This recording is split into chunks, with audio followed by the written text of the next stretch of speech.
Hello and welcome to Momentum. I'm Michaela. And I'm Skylar. Super Tuesday is quickly approaching. Dr. Turner from the Political Science Department joins us now to break down Super Tuesday. Thank you so much for being here. You're welcome. Thank you very much. So can you just start off by saying what exactly is Super Tuesday? All right. So Super Tuesday is when a number of states, this year I think it's a dozen or so, all hold their primaries on the same day.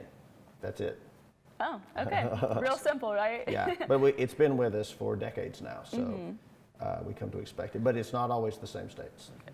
And why do we have Super Tuesday? Yeah, that's a good question. So first of all, you have to kind of go all the way back to the 1970s when primaries first started to matter. Prior to that, nominee selection for both parties was pretty much an inside affair. Party bigwigs made the determination. And that was reformed, and starting in 1972, ordinary voters started, participating in primary selection, and so Super Tuesday really became significant in the 1980s when several southern states got together and decided that they wanted to sort of combine their strength, and their idea was to select a more moderate candidate for the Democratic nomination, hoping that that would give them a better chance in the national election. Okay, absolutely. So what would you say is the importance of Super Tuesday? Well, it has everything to do with the name of your show, Momentum. As you probably know, we've only had 3 contests so far, the Iowa caucus, the New Hampshire primary, we just had the Nevada caucus, and we'll have the South Carolina primary this Saturday. Those 4 don't really add up to a whole lot of delegates. But Super Tuesday, combining, like I say, about a dozen states, including California and Texas, that's really going to give us a clearer sense of what's going on. Will Bernie Sanders, sort of continue the momentum that he seems to have picked up so far, or will it be more of a split verdict? And will it eliminate some of the candidates who are still in the race? Things will be a lot clearer, I think, after Super Tuesday next week. Right. And what impact does it have on the rest of the presidential election? It all depends on the outcome. If you go back, I told you about how the party, the southern states, wanted to use Super Tuesday to sort of catapult a more moderate candidate who would be more popular in southern states into the spotlight. But when that first happened in 1988, it was really a 4-way split, so it didn't have the impact that was expected. And part of the reason for that, I have to say, is that the Democratic Party, unlike Republicans, the Democratic Party splits their delegates proportionally to the vote that candidates receive. So even though there may be, Sanders could come out winning 30%, but he would still only get 30% of the delegates, right? And so if a couple of other candidates get a similar amount, then it won't necessarily identify a clear front runner. But in theory, it could. So one factor in that is that the Democrats say, yes, we split votes proportionally, but you got to win at least 15% in a state to get any delegates. And so that's a strategy for trying to, eliminate the stragglers who are just hanging on. And so we'll see how well it works, whether Bernie's going to run away with it or whether one of the more moderate candidates like Biden or Bloomberg are able to sort of claw their way back in by doing well on Super Tuesday. Absolutely. Well, thank you so much for joining us here in the studio. That was a lot of great information that hopefully we can take with us going into this election season.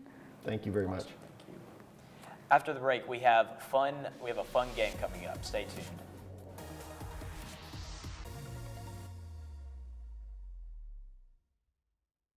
Create your future as a social media manager, filmmaker, journalist, and so much more with a degree in communication studies and mass communication. Visit montevallo.edu/COFA for more information. You belong at Montevallo.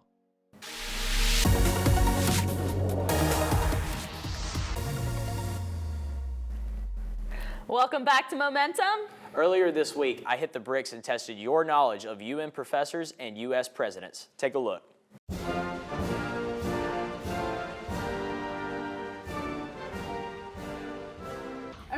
Okay, how many UM professors can you name? Okay, there's Dr. Finkley, Dr. Cofield, Dr. Scott, Mr. Pruitt,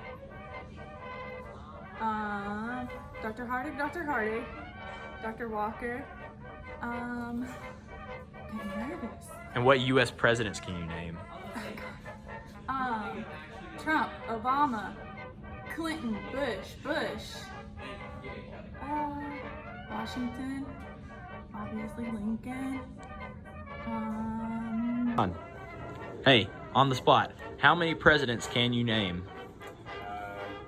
Obama, Trump, Hillary Clinton. How many US presidents can you name? Okay, you want me to just name them? Garfield, Lincoln, Washington, of course, Obama, Trump, W. Bush. How many UM professors can you name? You want me to just name those two? I can name a lot of those. Of course, you got Pruitt, Cofield, Scott, Phillips, Ford, Lang, Miller. You got like Beale and Inglesby. So, how many professors do you know in the Mass Comm and Comms department? Dr. Cofield, Dr. Finkley, Mr. Pruitt, Ms. Darlene, Jason, How many presidents can you name? Abraham Lincoln, George Washington, Thomas Jefferson, Franklin D. Roosevelt, Barack Obama, Donald Trump, Jimmy Carter, George W. Bush, George H.W. Bush. What was that like for you to It record was interesting that? because a lot of the people who I interviewed, for one, they knew most of the recent presidents. They didn't know many of the like in the middle presidents. I would say they knew George Washington, but they kind of just stopped at Abe Lincoln. They didn't know any of the middle ones, although some were kind of better than others. Yeah, I it would looks say. like some of us might need to, freshen up on our knowledge of UM professors and presidents, honestly. Patriotism. Right, absolutely. We'll be right back with Momentum.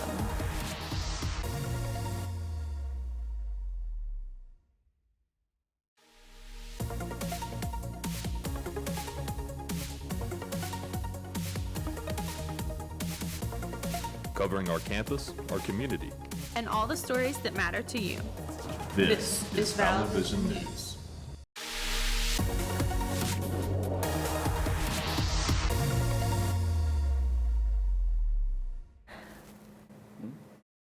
Welcome back. Today is Mardi Gras, and we are celebrating on Momentum. And we've turned our set purple, gold, and green to show Mardi Gras spirit.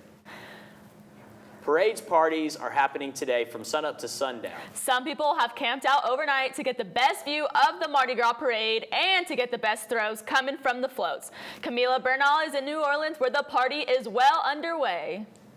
The time has finally come. Mardi Gras underway in New Orleans. It's hard to imagine how much people look forward to the parade every year and how much people look forward to Mardi Gras. And you want to make it worth their while. Floats, costumes, and music making their way down parade routes around the city. Crews running the parades have been preparing for months. We've got sculptors and painters, seamstresses, jewelers, paper arts, a whole series of industries that really make this such a beautiful celebration. Mardi Gras fuels the city's economy and guarantees a memorable time for the thousands that come to watch the parades. I'm gonna take you to see the Zulu King in New Orleans at the Mardi Gras. Tell me something! From coconuts to beads, this year's focus for many has been on more environmentally friendly throws. We have just tried to emphasize quality over quantity, go with more reusable items, and so we do have a lot of those this year. And once the family-friendly part of the day is done, the party will head on to Bourbon Street. Parade riders typically throw beads and moon pies to the crowds. Yeah, but one man is changing things up a little bit. David Webb is planning to throw out over 300 pounds of Conecuh sausage. Webb shared his love for the sausage a few years ago and became a brand ambassador. This is the 4th year Webb is throwing the Southern favorite at the Mardi Gras parade in Mobile. Another big Mardi Gras tradition is, of course, king cake. It's thought of as one of the last indulgences before Lent. Most king cakes have a plastic baby baked inside, and if you get the piece with the baby, it is your turn to plan the Mardi Gras party for the next year. And we are celebrating with some today. And here, if you look in Skylar's hand, this is what the baby looks like when you find it inside of the king cake. If you get the baby, then you better prepare for next year. Good luck. Lots of good luck, because I didn't understand what this is until they told me, so that's really good. So avoid the baby at all costs. That's all the time we have for today. We're going to finish this king cake. Woo! Let's do it. All right. Be sure to tune in to momentUM next week as we prepare for spring break. Happy Mardi Gras. Happy Mardi Gras.